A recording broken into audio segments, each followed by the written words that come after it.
It's been 2 years since the worst slaughter of Jews since the Holocaust, and some people in America cheered those who did the killing. Welcome to Sharpening Arrows, where we train teens to think biblically about life and politics. I'm your host, Victor Jakes. We are on YouTube, youtube.com/@sharpeningarrows, youtube.com/@sharpeningarrows. If you, for some reason, want to see me instead of just hear me, you can go there. And I'm also very excited that my oldest daughter is producing the show. So if something goes wrong, it's her fault, not my fault. I promise. If I mispronounce something, I'm totally blaming her. And I'm sure to mispronounce something because I'm just not great with pronouncing things. All right. If you follow international news, you've probably heard about the peace deal that President Donald Trump has put forward to end the war between Israel and Hamas. Now, that war started about 2 years ago on October 7th, 2023. And I just want to kind of review what happened, what that attack was. And then I want to talk about the response to that attack. So this isn't actually going to be about the peace deal that Trump is putting forward. I want to look at kind of the underlying causes, well, the underlying reasons for the reaction to the war. All right, this is from Britannica, and it describes what happened on October 7th, 2023. At around 6:30 local time, there was a barrage of at least 2,200 rockets launched into Israel in just 20 minutes. The barrage reportedly overwhelmed the Iron Dome system, which is a way that Israel has to intercept missiles. And as the rockets came down on Israel, at least 1,500 militants from Hamas, which is a terrorist group, and other Palestinian groups infiltrated Israel at dozens of points. They used explosives and bulldozers to breach the border, which was a fortified border. They disabled communication networks for several of the Israeli military posts, which allowed them to attack those installations and then enter civilian neighborhoods undetected. Some people crossed into Israel on motorized paragliders. All told, around 1,200 people were killed in the assault, which included families attacked in their homes and attendees of an outdoor music festival. Most of the people were Israeli civilians, but there were some foreign nationals. A UN report found evidence that some were victims of sexual violence before they were killed. And it was the deadliest day for Jews since the Holocaust. Now, sadly, that wasn't all. More than 200 were taken into the Gaza Strip as hostages. And that's one of the sticking points, actually, in the negotiations, is Israel wants the hostages back, the ones who are still alive. And Hamas is dragging its feet.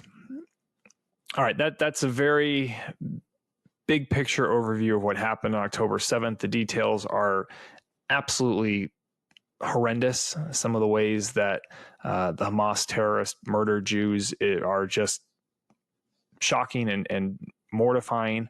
And I actually don't want to dig into them too much. I think you kind of get the idea of how horrible it was. So let's have our first pause point there. How would you have wanted the U.S. to respond to an attack like that on U.S. soil? You know, it's easy to kind of have it be out of sight, out of mind because it happened halfway around the world. But if something like that were to happen here, and I'm guessing many of the teens who are listening to this were not alive during 9/11, but that's the closest parallel. And I, having been alive during 9/11, I can tell you what happened. We wanted to go kill the dirty, rotten terrorists that killed our citizens, and justifiably so. And you might assume that Israel defending itself against a terrorist group would generate widespread and long-lasting support for killing said terrorist. That's not been the case. The New York Times recently released some very jaw-dropping poll results on U.S. support for Israel, or more accurately, the lack of U.S. support for Israel. 40% of Americans believe Israel is intentionally killing civilians. Just 25% say Israel is taking enough precautions to avoid civilian casualties. And there are major splits by political parties and age. 59% of Democrats believe Israel is intentionally killing civilians. Among Republicans, it's 15%. Just 12% of Democrats expressed more support for Israel than Palestinians. And 68% of those with a bachelor's degree want Israel to end its military efforts before eliminating Hamas. Among those without, it's 54%. So I just want to kind of sit in that point for a little bit. 2/3 of those with bachelor's degree want Israel to end its military efforts before eliminating Hamas. That would be like 2/3 of Americans saying, we should end the war in Afghanistan before we've killed Osama bin Laden. That's what people are saying. So let's have another pause point. Why do you think support for Israel is falling? What do you personally think about the country of Israel? And if you don't know a lot, it's okay. That's not necessarily the thing that's front and center in a lot of teenagers' minds. And there's a lot of reasons for why support for Israel is falling. I'm actually going to address some of them in the next episode. But I actually want to look at one that's more foundational to kind of the whole debate. And so on this podcast, for those who are regular listeners, this, we are going to examine an argument, and I'm going to start with the argument that I personally disagree with, and I'm going to make the argument the best I can. And I think that's really important, especially here, because this argument, which focuses on something called critical theory, you're going to encounter, even if someone doesn't name it like that, you're going to encounter this argument kind of operating in the background. And so it's a really important argument to understand. And if you want to debate like Charlie Kirk did, if you want to ask questions like Ali Beth Stuckey, you have to understand the argument of those who disagree with you. All right, so let's jump into this. Let's make the case that Israel should be blamed for Hamas's actions. That terror attack on October 7, 2023 was actually Israel's fault. And I don't want you to dismiss this out of hand, because there were students at supposedly elite universities like Harvard, Columbia, Georgetown, and the University of Virginia who came out in support of Hamas. And many explicitly blamed Israel for Hamas's terrorism. So did law school students in places like NYU, University of Michigan, and Columbia. I want to take a look at a letter from Harvard students that more than 30 groups signed initially, although some withdrew after backlash. And again, this came out shortly after the worst massacre of Jews since the Holocaust. We, the undersigned student organizations, hold the Israeli regime entirely responsible for all unfolding violence. That's what the letter said. It also said, today's events did not occur in a vacuum. For the last 2 decades, millions of Palestinians in Gaza have been forced to live in an open-air prison. They continue. Israeli violence has structured every aspect of Palestinian existence for 75 years, from systematized land seizures to routine airstrikes, arbitrary detentions to military checkpoints to enforced family separations to targeted killings. Palestinians have been forced to live in a state of death, both slow and sudden. All right, so there's a lot going on in the background here. And what this letter reflects is the left's embrace of critical theory. And this is very common in the American education system. Teachers, when they go to learn how to be teachers, one of the books that oftentimes that they are taught is called Pedagogy of the Oppressed. It is a Marxist textbook, and that's what a lot of high school teachers are learning. If you go to university systems, you are going to encounter this. And so I want you to know what it is. All right, so critical theory is a Marxist worldview that divides people into arbitrary groups based on race, sex, sexual orientation, wealth, religion, and it deems those who do well as oppressors and those who are struggling as oppressed. And this is really important. You have to understand, it's not about the individual, it's about the group that they belong to. So Israelis are better off financially than those in Gaza, and therefore Israel is oppressing those in Gaza. You understand that? That's the argument. And then, you could say they would probably continue and say, the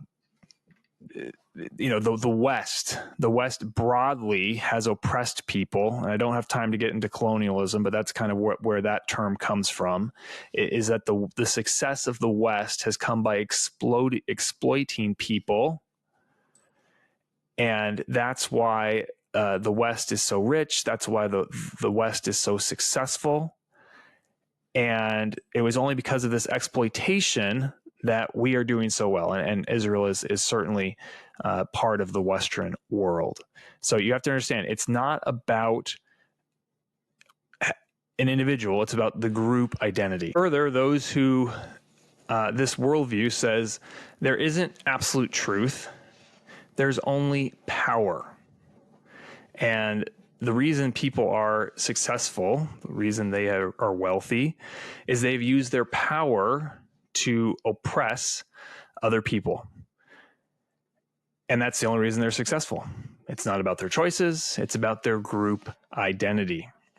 And how else could this be? Because people are created equal. And yet there's these great differences in outcomes. And if people are created equal and there's differences in outcomes, well, it must be that they're using the power that they have to oppress other people. And that's why we need to elevate some groups, even at the expense of other groups, because those groups have been too successful. They have exploited other people. They've created systems of power and structures that give them systemic advantages. Look at slavery. Look at the Jim Crow era. That's happened. Look at examples around the world where stronger countries have oppressed the weaker countries. They've gained unfair advantages, and we have to set those right. All right, let's have a pause point here. Do you want to be judged for your individual actions, or do you want to be judged as part of a group? As you think about that, let me tell you about Mama Bear Prayers, a podcast for moms who are knee-deep in dishes and training their teens.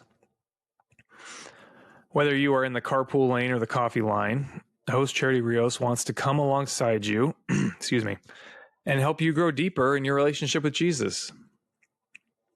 Now, as every parent knows, raising kids, yes, even my beautiful daughter who's producing this podcast, can feel a bit like a ping pong game. You bounce from moments of joy to moments of deep concern. Combine that with the busyness of life, and this back and forth can leave you feeling overwhelmed and even isolated. As the mom of 4 very busy boys, Charity knows this firsthand, and it's why Mama Bear Prayers exist, to support moms who are on the journey of raising kids. God works through prayer, so check out Mama Bear Prayers today. All right. That, if you've never heard of critical theory before, that was probably a lot. And it's hard to explain in just a few minutes. So there certainly are more nuances there, but that's the big picture argument, that you don't look at people as individuals, you look at people as members of arbitrary groups, and that's how you should judge them. So let's have a pause point.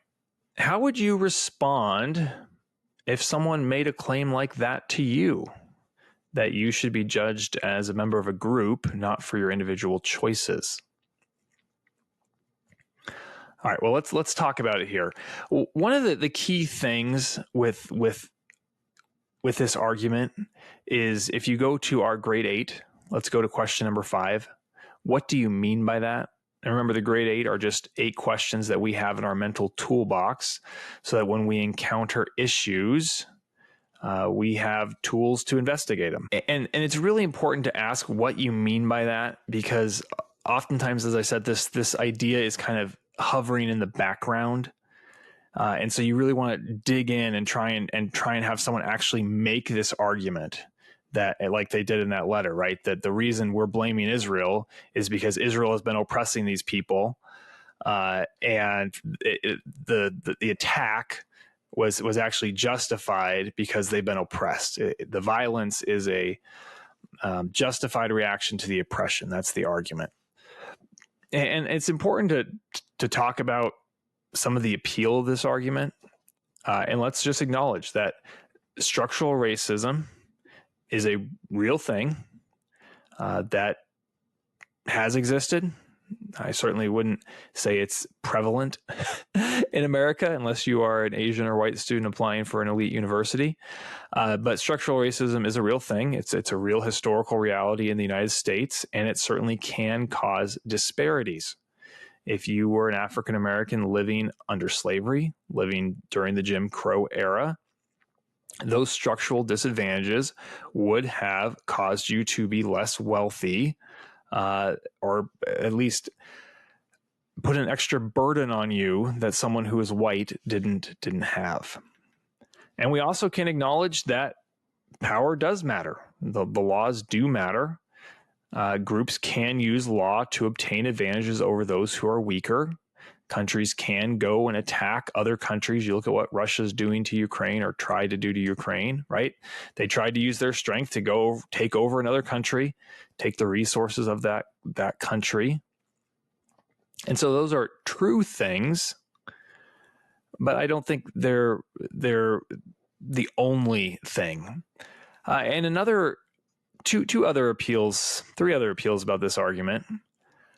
First of all, it avoids personal responsibility. Say you're not as successful as you wanted to be, or as you think you should be, or as that person is. Well, this is a very comforting philosophy, because it's not my fault. It's not your fault. I didn't achieve X, Y, or Z because of the system. It's the system's fault. Yeah, sure, I didn't study, I didn't show up for work on time, but it's the system's fault. I don't have to look inward.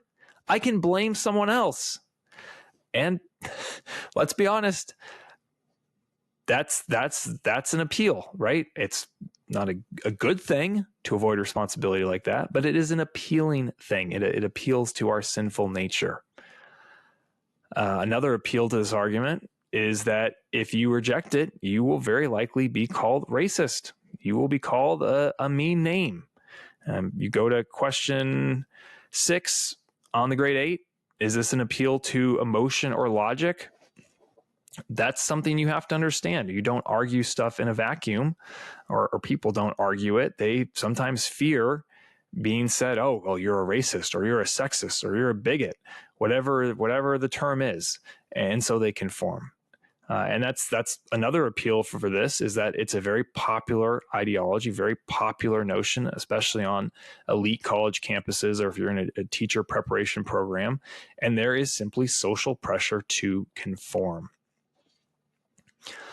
All right, all of those things being true, let's talk about the flaws of this argument.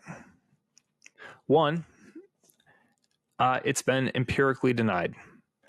Question 2 of the grade 8, has this been tried before? And so let's ask this question. Here's another pause point. Can you think of non-white males who've been successful? Well, of course you can. Obama, Oprah, LeBron. Those are people who have been so successful that you know them by their first, or you know them by one of their names. You don't even need a full name. You just need one name, and they are instantly recognizable. And so what the critical theorist will say, and again, I'm jumping a little bit from Israel here back to the States with critical race theory, the theorist will say, all right, sure, there have been some non-white males who've been successful, but that's actually part of the conspiracy, because the white supremacists are hiding the power structure by allowing these people to be successful so that they can continue to maintain their power. That is a conspiracy theory. That is utterly absurd. So what they're arguing is that the white supremacists are showing their white supremacistness by letting these African American people be successful. I'm sorry, that simply doesn't make sense. All right, that's the critical race theory version of this. If we go to Israel, let's look at Israel. Israel is in the Middle East, surrounded by countries that, up until Donald Trump's first term, were pretty much openly hostile to it. It's been involved in several wars with countries that are right around it that want to wipe it off the map. Unlike other countries in the region, it doesn't have massive oil reserves. And then you look and you dig into the situation with Gaza itself. In 2005, Israel left the Gaza Strip. It didn't just leave, it forcibly removed some Israelis from their homes and settlements. So that means that Gaza was being run by Gazans. Israel wasn't in there controlling things. It actually explicitly washed its hands of it and said, we don't want anything to do with this place, and we're going to remove some of our own Jewish settlers who are here. We're going to forcibly remove them out of the Gaza Strip. Gaza was a disaster because of choices that Gazans made, including electing Hamas to power. Hamas is a terrorist group who's spent the last 2 decades acting like a terrorist group. All right, the second problem with this critical theory argument is that truth exists. This is question 3 of the grade 8. Is there a principle involved? Because the critical theorist will say there isn't actually truth, there is only power. And those who are powerful determine the truth.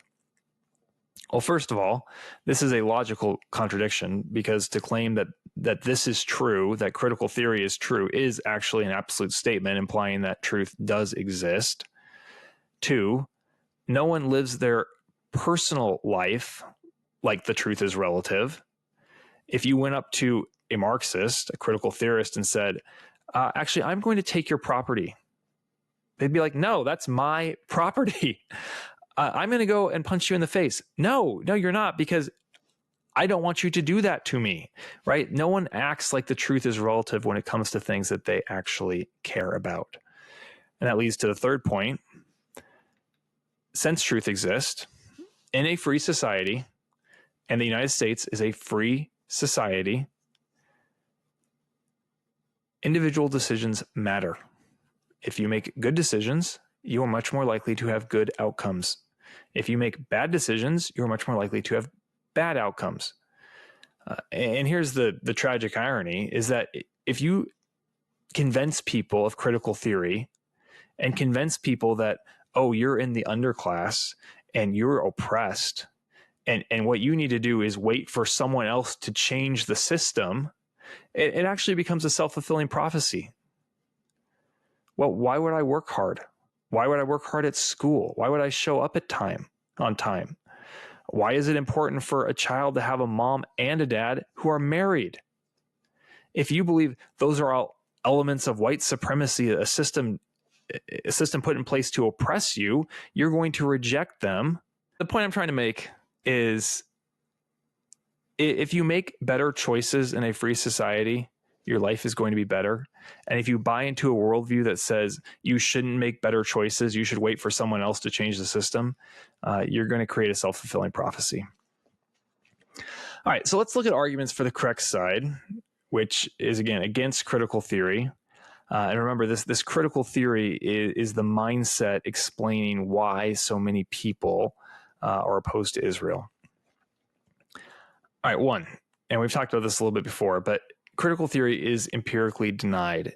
If you look at critical race theory, you will find that America is decidedly less racist today than it was 80 years ago.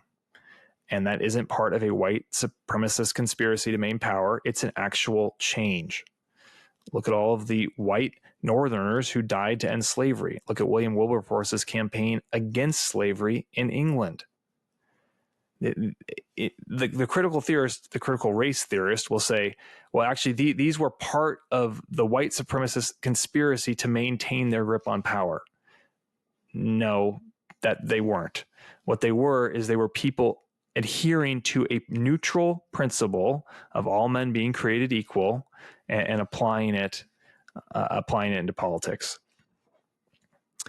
And second argument against critical theory here is that it's morally wrong to judge people based on their skin color or nationality.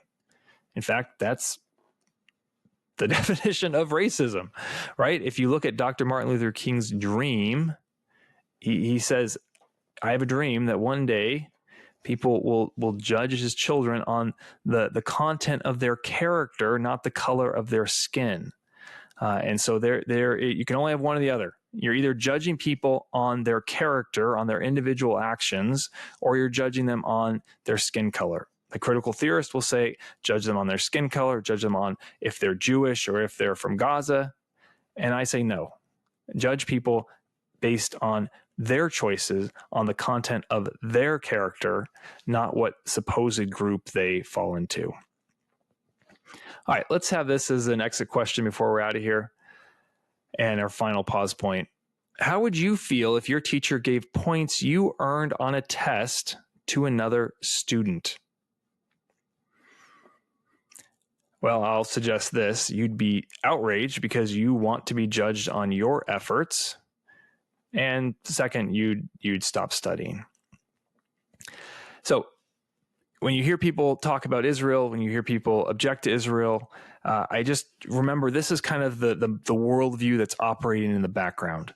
And in our next episode, we'll look at some of the specific objections or falsehoods that people say about Israel. If you enjoyed this podcast, please leave us a 5-star review and share it with your friends and Christian community. Be courageous like Charlie, stay sharp, and give God the glory. I'll see you next time.